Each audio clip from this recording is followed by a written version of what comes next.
अनेक लोगों का यही प्रश्न होता है कि अनेक सुंदर और शक्तिशाली देवता हैं। सूर्य हमें रोशनी देते हैं, इंद्रदेव पानी बरसाकर अन्न उपजाने में सहायता करते हैं, जीवधारियों के प्राण रक्षक पवन देव हैं। फिर गणेश जी की प्रथम पूजा क्यों होती है? एक पौराणिक कथा के अनुसार प्राचीन काल में एक बार देवताओं की सभा हुई और उनके मध्य यह प्रसंग उठा कि सब में श्रेष्ठ कौन है। सभी देवता अपने अपने को श्रेष्ठ समझ रहे थे। इस तरह निर्णय न हो सका। अंत में निश्चित हुआ कि जो तीनों लोकों की सबसे पहली परिक्रमा करके इस स्थान पर पहुंचेगा वही सर्वश्रेष्ठ एवं प्रथम पूज्य होगा। यह सुनकर सभी देवता अपने तीव्रगामी वाहनों पर सवार होकर तीनों लोकों की परिक्रमा करने चल पड़े, किंतु भारी भरकम शरीर वाले गणेश जी अपने वाहन चूहे के साथ वहीं रह गए। किंतु उन्होंने अपने साहस नहीं खोए। वे वहां से चलकर उस स्थान पर गए जहां उनके माता पिता यानी शिव पार्वती बैठे हुए थे।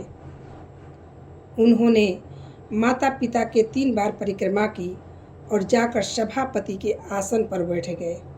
सर्वप्रथम मोर पर बैठे हुए कार्तिक जी तीनों लोकों की परिक्रमा करके पहुँचे और सभापति के आसन पर विराजमान गणेश को लड्डू खाते हुए देखकर क्रोधित होकर मुगत्तर का प्रहार उनके दांतों पर किया।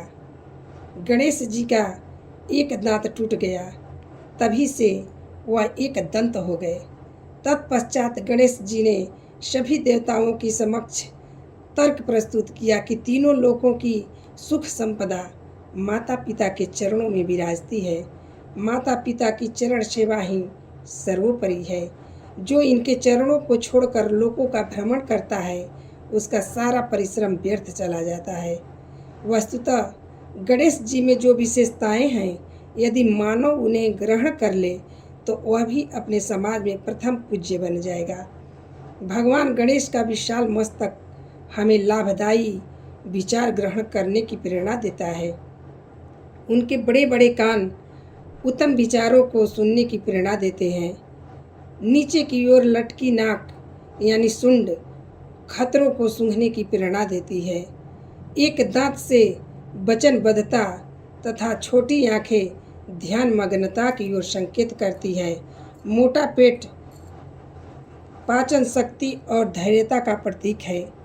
विघ्नों के विनाश हेतु वह हाथ में परशु तथा मानव कल्याण के लिए वरद मुद्रा धारण किए हैं। ये गुण अन्य देवताओं में नहीं है।